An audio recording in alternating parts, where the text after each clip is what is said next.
This is Core Conversations with Natalie Baggio.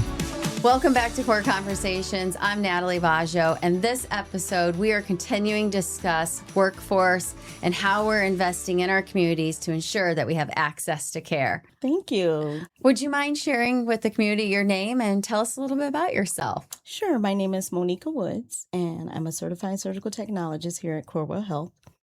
And first and foremost, I love serving the community and helping others. That's my passion, myself and my family. I do love volunteering in my community, spending time with my family, and just continuing my education and giving back as much as I can. Well, we greatly appreciate your commitment to this community, and I know how much of an impact you make each day in your role at Corewell Health. And being a surgical technologist is not always an easy position to have. No, Yeah. It can be very challenging. And at it would be times. great if you would be willing to share with the community what a day in the life of a surgical technologist is. Okay, sure. So as a surgical technologist, typically we help run the OR. We maintain sterility. We help prepare the room for surgery. We anticipate the surgeon's needs. And our main goal is to make sure each procedure is as safe as possible for the patient. And we all play an important role in there. And teamwork and precision is everything that comes together as a whole. And what I love most about being in the operating room is that even though the patients may not never remember me when they wake up, it's the fact that I had the opportunity to help save or improve their lives. That's very important. Yeah, so you shared a day in the life in like less than 20 seconds, Yes. but that sterility part, Yes. anticipating the needs Yes. that is a lot of responsibility. Yes. Because that's how we have amazing outcomes. Patients don't have infections. Yes. And you're able to move the surgery along seamlessly. So the doctor can keep doing what they need to do, and you're right there behind them. Yes. How did you decide to start in surgery or become a surgical technologist? Well, first, I always knew I wanted to work in healthcare. Okay. And I just have the passion for helping people. Uh-huh. And losing my father at an early age to pancreatic cancer Oh. kind of helped set the tone for what I wanted to do. It was a very profound impact on my life. So just going through the emotions at an early age, losing my dad and having various caregivers that were very compassionate and helping us through the experience, that just kind of solidified for me what I wanted to do. Just spend my life helping others. Yeah, because you were able to watch other people help your father, and Yes. you just instantly felt connected to that. Yes. Yes. Yeah, because it is when you watch that experience, and it's different than watching it and feeling it. You watch it every day now. Yes. But it really does have like a strong connection where you can build trust, and you really can make a big difference in someone's life. Yes. And that's what you're doing now Yes. every day Yes, in and I some of love the it. most vulnerable aspects of people's lives and scary times when you talk about surgery. So you're Yes. helping families, but you're also helping teams Yes. during very intense times as well. And people show up every day and are in these situations where they have to help save lives. And that's what Yes. you're doing. So you've been in the surgery department and you just went through the program a few Yes. years ago. Could you share with the community what it was like to go through that and how it's changed what you do every day? Well, it definitely helped build my confidence even more. And I like to say I've grown more professionally. And even though I had already worked as a surgical technologist, it was very awesome to have the experience to be able to do that and to inspire my peers and my coworkers, which were very supportive, as well as my family. But just giving the opportunity from my educators and my leaders, that was a very happy point in my life, because going through some challenges, and when my department leader came to me and said, "This is what we're doing. This is the program that we're going to do. Are you interested?" I said, "Yeah, sign me up." I definitely want to do that, just to further advance my career, I love it. It's been a great journey. Mm-hmm. I've learned so much. I had so much support.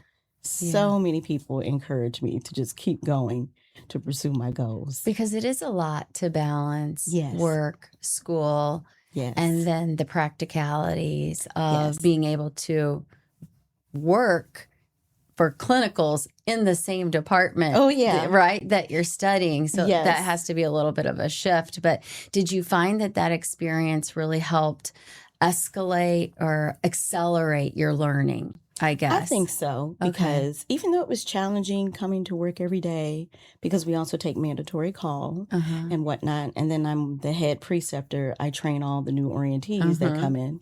So yes, it had its challenges, but it was very rewarding. Yeah. Because I knew what the long-term goal was for me, that I was making a difference and also inspiring others and, setting that example for anyone that might be interested in the program in the future. So, yeah. I like how you said it built your confidence and elevated your professionalism. Yes. I think anytime that you have an opportunity to interact outside of your normal environment and you're looking for how you can be stretched or how you learn from others, that's kind of what happens, right? It's you do grow. You might grow professionally, you may grow personally, but I love hearing that was one of your takeaways from the program because you had a strong clinical competency already because you've been doing this for so many years. But now to be able to marry that with now having the actual certification, and that's what probably helped lead to building some of your confidence. Yes, I am so excited. It's been a long journey. But, just being able to be in the pipeline program and to continue my education and to be able to be eligible to sit for the national certifying exam. Oh, that was just so awesome. That was a great experience. And then becoming a certified surgical technologist, just to get that credential, that meant something to me. It's very big. That's great. Yeah. Would you say that it took a lot of time to study for that? Yes. Exam outside of work? A lot of time to study, hard work and dedication. And I always tell people, if it's something you want to do, you first have to want it. Because if you want it bad enough, you're going to do whatever's necessary to achieve your goals. You're going to make the time. Oh, yeah. You're going to prioritize it. Oh, yeah. Oh, yeah. So I did a lot of that and working and then training new people. But it all played off in the end. So how do you approach training new people? So I always tell them my story. I always use myself as an example. And, I let them know, hey, I started off in labor and delivery as an OB tech for years. And then I wanted to explore surgery, so I went to the operating room. So I always let them know, first and foremost, if you come in experienced or not, it's okay. Because we all have to learn. Nobody learned that job overnight. Yeah. And it's very challenging, but I always let them know you're going to be okay. There's plenty of resources, and we're always available to help people. So you're never alone. I'm sure extending that support makes people feel more comfortable and included right away. Yes. With us launching the innovation around the virtual reality and training in the OR, outside of the OR, have you seen that boost people's confidence? Yes, I think is a huge asset. And the fact that we have the Incision Academy, because I went through that in the program as well. So I think that is very wonderful. The best thing that we could have done to help the orientees. And I just want to see more people join the program. Okay. Yeah. Well, let's work on that. Oh, yeah. Because we need people to have this level of inspiration. But, even when I became a nurse, the OR was somewhere you couldn't really view very easily, right? So you don't really know what happens in the operating rooms unless you have an opportunity to have a look behind the curtain per se. And I think with this new virtual reality technology, that's giving people an opportunity to see what it's like and understand how many different instruments that you learn and how challenging but yet rewarding that that career path can be. So, Yes. yeah. Well, Now, one thing that we do when we're interviewing, mhm. we do give people the opportunity to come and shadow the OR just to Okay. see if Yeah. it might work for them, to see if they like it. Because I know it can be intimidating sometimes. Yeah. But if they can see it firsthand and do a walkthrough with us, they will have an idea. Yeah. Yeah. That's a great idea. Yeah. To give people that visual experience. Yes. How do you think we should go about getting more people interested in this profession? I would say, firstly, to be more supportive Okay. and more resourceful, Okay. whether it be more advertising. Mhm. I know a lot of people still comes to me talking about how they were inspired when they saw my video Yeah. when I received the Impact Award. So if that will help inspire people, that's a great thing. Mhm. I just feel like if we go out into the community and talk to people more, get them to feel more open and comfortable so they won't, feel like, be in a doubtful way, saying that, this may not be for me. Because Yeah. sometimes people do that. Yeah. But if we make them feel like, well, we're here for you, we have the resources for you, let's get together and see what we can do to help you. I think that would be beneficial.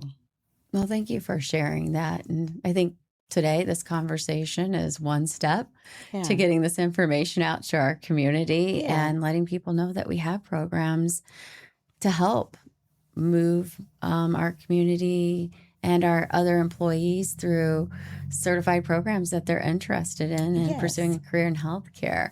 But it takes people like yourself in the hospital training.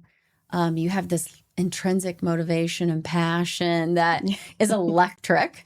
Thank you. And that also helps build programs and inspire people. So thank you for being here today. And is there anything else about your story you'd want to share with the community? I would tell people that are interested in joining this program, if you have the heart to serve people, then you belong. Okay. I love that. Don't let fear or self-doubt stop you. Yeah. And I would also like to tell people that healthcare has so many wonderful opportunities to help make a real difference in people's lives.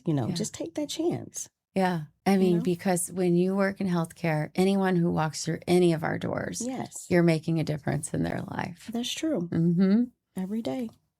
Well, thank you. And congratulations on your Impact Award. Thank you so much. I mean, that speaks volumes to and a strong testament to what you do and how you make a difference every day. So thank you for being in this community. Thank you for choosing to work at Corewell. Thank you. And continuing to help save lives each day. Thank you. I appreciate that. Thank you for joining us on this episode of Core Conversations.